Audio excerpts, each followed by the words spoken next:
Hello friends, welcome to our channel. Please like, subscribe, share my channel और please bell icon button को दबाना बिल्कुल ना भूलें, जिससे कि मेरी आने वाली और भी अच्छी और इंटरेस्टिंग वीडियोस आप तक पहुंच सके और आपको उसकी नोटिफिकेशन मिलती रहे।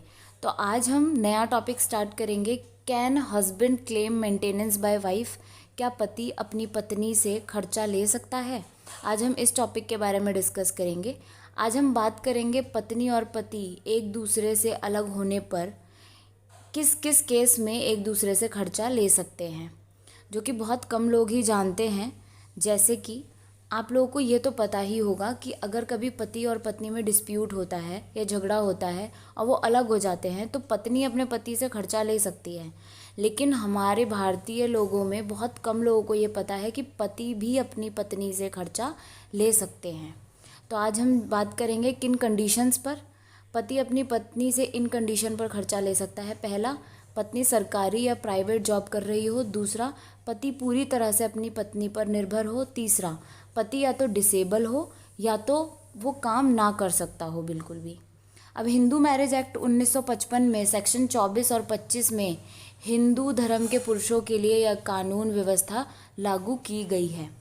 अब हम बात करेंगे सेक्शन 24 की हिंदू मैरिज एक्ट में। पहले तो आपको ये पता होना चाहिए कि सेक्शन 24 की ये एप्लीकेशन होती है। इसे हम डायरेक्ट कोर्ट में केस की तरह फाइल नहीं कर सकते। या तो आपकी पत्नी ने आपके ऊपर डाइवोर्स केस फाइल कर रखा हो और या फिर आपको सेक्शन 9 का केस फाइल करना होगा। उसके बाद आप सेक्शन 24 की एप्लीकेशन का इस्तेमाल कोर्ट में कर सकते हैं। वो कैसे? जैसे ही आप सेक्शन 9 का केस फाइल करते हैं। अब सेक्शन 9 होता क्या है? जब आप अपनी पत्नी को अपने साथ रखना चाहते हो तब आप ये केस फाइल कर सकते हैं। अब आप सेक्शन 24 की एप्लीकेशन को कोर्ट में लगा सकते हैं, जिसको लगाते ही 60 दिन के अंदर कोर्ट आपका खर्चा बांध देगी और फिर आपको अपनी पत्नी द्वारा हर महीने खर्चा मिलना शुरू हो जाएगा। अब हम बात करेंगे सेक्शन 25 की। जिस तरह से सेक्शन 24 में आप हर महीने अपनी पत्नी से खर्चा ले सकते हैं, उसी तरीके से सेक्शन 25 में आप पूरा अमाउंट लेकर एक दूसरे से डिवोर्स ले सकते हो। लेकिन अगर पत्नी और पति की आपसी सहमति नहीं है तो डिवोर्स नहीं हो सकता। और अगर पत्नी डिवोर्स देना चाहती है और पति नहीं देना चाहता डिवोर्स, तो भी इस कंडीशन पे डिवोर्स नहीं होगा और आपको हर महीने खर्चा मिलता ही रहेगा। और अब मैं बताऊंगी, अब अगर डिवोर्स नहीं होता है तो आपको तो खर्चा मिल ही रहा है।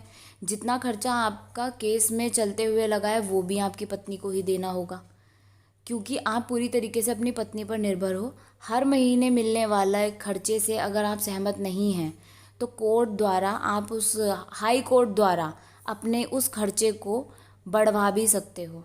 हाई कोर्ट में जाना पड़ेगा आपको और वहाँ पे कोई भी वकील करके आप उस पिटीशन में अपना अमाउंट बढ़वा सकते हैं। इसमें मैंने आपको 2 एग्जाम्पल दिए हैं जो कि हमारे इंडिया में ये केसेस हो रखे हैं। पहला है यशपाल सिंह ठाकुर वर्सेस अंजना ठाकुर, जो कि मध्य प्रदेश 2000 का केस है।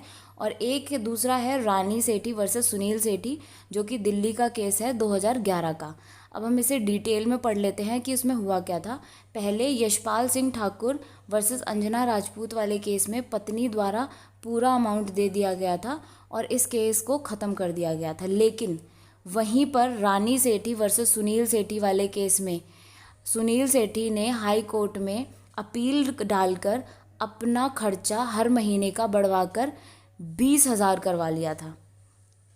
तो बहुत अच्छी बात थी, जो कि हर पुरुष को पता होनी चाहिए। तो I hope guys, thank you, keep watching my channel and please like, subscribe, share it जितना आपसे हो सके। And please bell icon button को दबाना बिल्कुल ना भूलें, जिससे कि मेरी आने वाली सारी वीडियोज़ की नोटिफिकेशन